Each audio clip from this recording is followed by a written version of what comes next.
युतीचं सरकार येऊन 8 महिने झालेत, पण पुण्याच्या पदरात विशेष काहीच पडलेलं नाही. वर्षानुवर्ष रखडलेले प्रश्न जैसे थे आहेत. त्यामुळे भाजपचे आमदार आणि मंत्री काम करत नाहीत असा आरोप आहे खुद्द शिवसेनेचा. शिवसेनेचे शहर प्रमुख विनायक निमण यांनी एकदा नव्हे तर अनेकदा हा आरोप केलाय. त्यामुळे चालू पावसाळी अधिवेशनात सरकारकडून आणि त्यातही भाजपकडून पुण्याला काय मिळणार हा प्रश्न महत्त्वाचा आहे. मेट्रो हा पुणेकरांच्या जिव्हाळ्याचा विषय झालाय, त्यामुळे अधिवेशनात हा प्रश्न येणार हे निश्चित आहे. पुणे शहराच्या जुन्या हद्दीचा विकास आराखडा राज्य सरकारनं ताब्यात घेतलाय. हा प्रश्न देखील विरोधी आमदारांकडून उचलला जाणार आहे. पक्षभेद विसरून आमदारांनी पुण्याचे असे प्रश्न अधिवेशनात मांडावेत अशी पुणेकरांची अपेक्षा आहे. एकट्या पुण्याचा विचार आता करून चालणार नाही, तर तो आसपासची गावं, आसपासची शहरं याचाही विचार करून करावा लागणार आहे.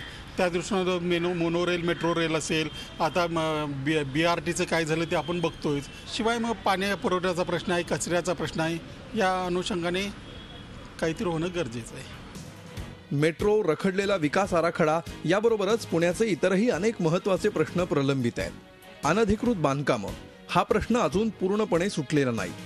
पुण्यातील रेंगाळलेले उड्डाणपूल, रिंग रोड, वाढत्या पुण्यासाठी नव्या रिंग रोडची आवश्यकता आहे. पुण्यात PMRDAची स्थापना तर झाली, मात्र कामकाजानं गती घेतलेली नाही. पुणेकरांची अजून एक महत्त्वाची समस्या म्हणजे कचरा. ऑगस्ट अखेर फुरसुंगीमध्ये कचरा टाकणं बंद करायचं आहे. त्याचबरोबर कायदा आणि सुव्यवस्था हा देखील पुण्यासाठी महत्त्वाचा प्रश्न बनलाय. मध्यंतरी पुण्यातल्या गेल्याच आठवड्यात बऱ्याचशा घटना घडल्या. सिंहगडवरती गाड्या जाळपोळीचं प्रकरण असेल, काल परवा लागोपाठ 5-6 घरांमुळे घरपोळी.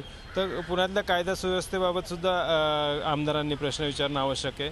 बऱ्याचशा पोलीस स्टेशनला मनुष्यबळ हे कमी आहे, तर त्या बाबतीत लवकरात लवकर निर्णय घेणं अपेक्षित आहे.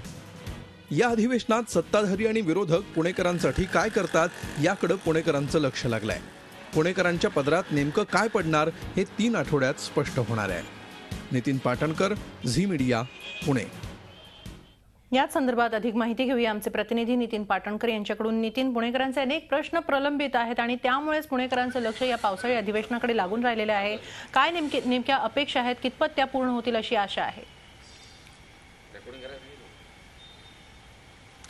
हेमले, आपण पाहिलंच पुणेकरांचे काय प्रश्न आहेत आणि काय अपेक्षा आहे. या सर्व प्रश्न आणि ह्या समस्यांच्या व्यतिरिक्त ससून हे पुण्यातलं एकमेव शासकीय रुग्णालय, त्याचं अपग्रेडेशन होणं, तिथं आणखी सुविधा मिळणं ते गरजेचं आहे. ती एक पुणेकरांची मुख्य मागणी आहे. आता आपल्याबरोबर काही पुणेकर आहेत, आपण त्यांच्याशी चर्चा करूयात. काय त्यांच्या मागण्या आहेत, काय प्रश्न आहेत आणि काय त्यांच्या अपेक्षा आहेत. विधिमंडळाचं पावसाळी अधिवेशन आजपासून सुरू होत आहे. काय तुमची अपेक्षा आहे? पुण्याचे कुठले प्रलंबित प्रश्न प्राधान्यानं मार्गी लावावेत असं तुम्हाला वाटतं? 2007 साली जो मेट्रो प्रकल्प आपल्या इथे सँक्शन झाला आहे, तो कुठल्या थंड बस्तात अडकला आहे त्याची कल्पना अजून आम्हाला तरी नाही आहे. आमच्या मागणीवर म्हणजे पुणेकरांना या संधीचा जर लाभ घ्यायचा असेल असं वाटतं नागपूरला जावं लागेल. कारण आता जस्ट जी माहिती मिळाली आहे, 4-5 महिन्याआधी भूमिपूजन झाले नागपूरचं. पुण्याला का अडकलं आहे? आम्हाला का हे त्रास सहन करावे लागतात हे काही समजत नाहीये. हे भले मेट्रोचा प्रश्न त्यांनी परत उपस्थित केलेला. मेट्रो बरोबरच पुण्याला आंतरराष्ट्रीय विमानतळ नाहीये, घोषणा झाली आहे, फक्त कागदावरतीच आहे. तुम्ही काय सांगाल, कुठली समस्या, कुठला प्रश्न या अधिवेशनात सोडवला जावा, आमदारांनी तो मांडावा? माझ्या हिशोबाने थोडे मेडिकल फॅसिलिटीज जे आहेत ते पुणेकरांना मिळणे खूप गरजेचे आहेत. जसं ससून रुग्णालय तुम्ही जसं बोललात की तो एक रुग्णालय, फक्त एकमेवच रुग्णालय असं आहे की जे गोरगरिबांसाठी जर तो एकमेवच उपाय आहे. जर असे 2-4 रुग्णालय आपण अजून उभारले तर जे गोरगरिबांचे मेडिकल प्रॉब्लेम आहेत ते बहुतेक तिथे सॉल्व्ह होतील. आणि दुसऱ्याही गोष्टी आहेत की काही ॲक्सिडेंट केसेस असतात, हे असतात, त्याची जी प्रोसिजर आहे ती थोडीशी जर इझी केली त्यांनी तर त्या केसेसमध्ये आधी पेशंटकडे लक्ष देऊन नंतर आपण फॉर्मॅलिटीज पूर्ण करू शकतो. तर या म्हणजे बऱ्याच काही आहेत, पण त्यातली एक प्रमुख जी आहे असं मला वाटतं की ही एक मेडिकल फॅसिलिटी थोडी पुण्यात वाढवण्यात यावी म्हणून. मेडिकलची फॅसिलिटी एकच ससून हॉस्पिटल आहे आणि ते अद्ययावत होणं गरजेचं आहे. खूप वर्षांपासून काम रखडलेलं आहे. तुम्ही काय सांगाल, कुठले प्रश्न तुमच्यासाठी प्राधान्यक्रम आहे? सर, पहिली गोष्ट तर चोरीचा प्रश्न तर खूप सध्या पुण्यामध्ये चालू आहे. साखळी चोर चालू आहे किंवा गुंडागर्दी चालू आहे. आत्ताच एक 8 दिवसापूर्वी जे सिंहगड रोडला जे 20-25 गाड्या जाडल्या, म्हणजे याच्यात पोलीस आहेत कुठं, किंवा पोलीस आहेत तर मग ते लक्ष काय देत नाही आहेत. तर म्हणजे चोरीचा प्रश्न पण हा खूप अटळ झालेला आहे. तर त्याच्यावर पोलिसांनी काहीतरी मार्ग टाकून प्रत्येक चोराला अडकून आपण सगळे काम करावे. त्याच्यानंतर हे पद्धती आहे. कायदा आणि सुव्यवस्थेचा यांचा प्रश्न आहे. तुम्ही काय सांगा? जो पुणे शहरामध्ये जो कचरा कोंडीचा जो म्हणजे कचरा डेपोचा जो प्रश्न भेडसावत आहे, हा काहीतरी लवकर मार्गी लागलाय मला. कारण हा थोडे एक 20-30 दिवस महिनाभर मार्गी लागतो, नंतर पुन्हा काहीतरी आंदोलन होतं, पुन्हा ढीग साचले जातात, परत 20-30 दिवस तसंच राहतं.